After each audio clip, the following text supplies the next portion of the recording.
from the Newswires, and this is Miko Santos from RedWires.au. And for today's episode, we're talking to Dr. Lucy Richardson. So, Dr. Lucy is a postdoctoral research fellow with Monash Climate Change Communication Research Hub. Her current research focuses on understanding Australian climate change audience and their response to messaging and how the media represent topics relating to climate change. So please welcome Lucy Richardson to the show. Thanks very much. Okay, Lucy. The first question I have is you just done recently a study about the Australian are overwhelming in relation with the changing their attitudes toward climate change. Can you tell us about this recent study that you've done? Sure. So it was a survey we did earlier this year. We surveyed just over 3,000 Australians spread across gender, across age, across the different states to try and get a representative sample across Australia. And we asked a series of questions, so people's attitudes towards climate change, and we also asked them about the kinds of behaviours that they adopt to help address climate change. Okay. What did you find out on the study, the research? Yeah, so with the questions around people's attitudes towards climate change, we actually compared the results that we found with some of previous studies, so back into 2011 and up to today. And so what we did was we actually took those attitude questions and we used them to group people into like-minded subsets, so people who kind of think the same. And so that gives us 6 subgroups across the population. And one of them, which has been growing substantially since 2011, is the alarmed segment. So these are people who are really worried about climate change. They're more likely to be acting on climate change, more likely to be talking about it. And then right at the other end, we've got people who are dismissive of climate change, and they're the ones who don't accept it's happening, or they don't accept that it's caused by humans. But that group is stuck pretty small. It's less than 10%. But our alarmed segment is growing substantially. It's now 25%. But most people, around 80% of people, accept that climate change is happening and are worried about it to some extent. So, in your study, which one is surprisingly result on the study?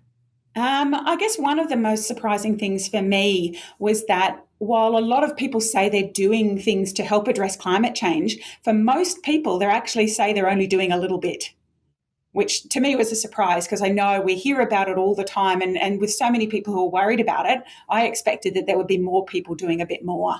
But we had about 40% of people said that they were only doing a little bit.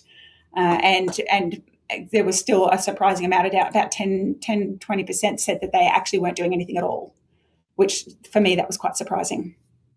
So in this group, which one is more surprisingly very active in relation with climate change when you done your respondent? Depends on the types of action we're talking about. So, for example, when it comes to civic action, so voting for environmental issues, donating money to environmental charities, that kind of stuff, it tends to be younger people who are more active in that civic space, and also women tend to be more active than men. Why so? That's a very good question.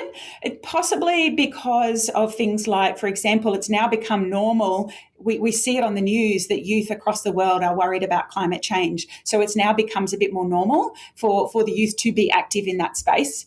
I think also too, it's one of those behaviours where they feel like they have some control. It's something they can do. For example, if they're not in a position to put solar panels on their house, it's something they can do. If they're not in charge of decision making around what appliances are in their home, this is something they can do in that civic space.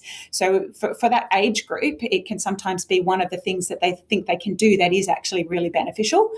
When it comes to other behaviours, we see some other things slightly different. So, for example, women tend to be more likely, for example, to change their diet to help address climate change as opposed to men.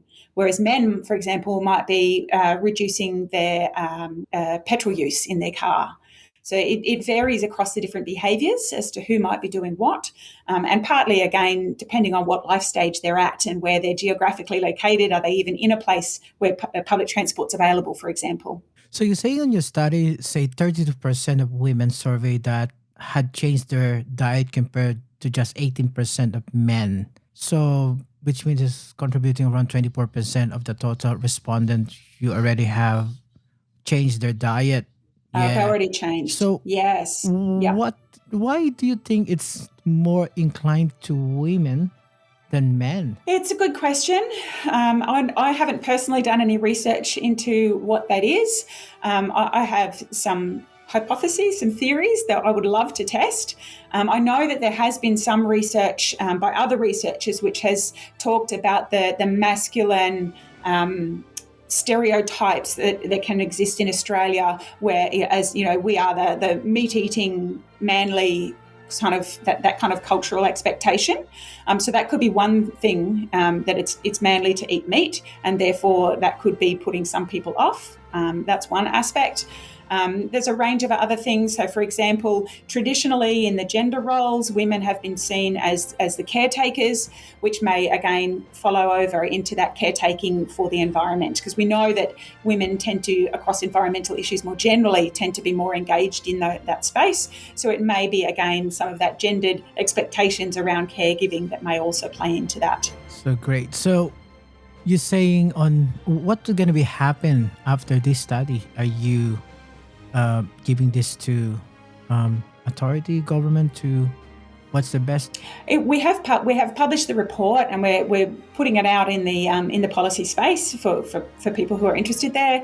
We're also keen to see some of the non-government organisations, the environmental groups, etc., to see it, because it does give people an idea of where we can get these gains. Which parts of the which types of behaviours are people wanting to change, but they just can't do it now, or there might be some barrier in the way that we can actually help them with. So to me, that's a really important thing, actually working out what people need to help them if they are interested in making these changes.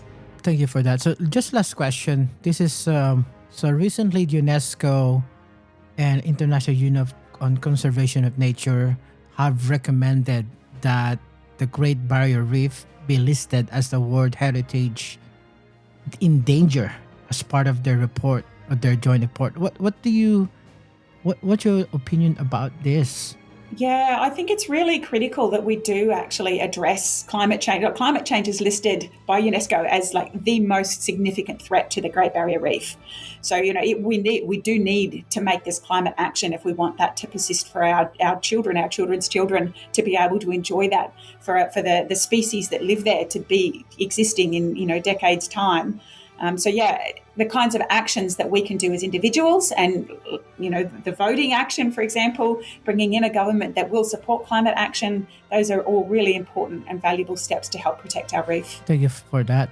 Thank you so much for your time, Dr. Lucy Richardson from our podcast, from the Newswire. Thank you. Thank you.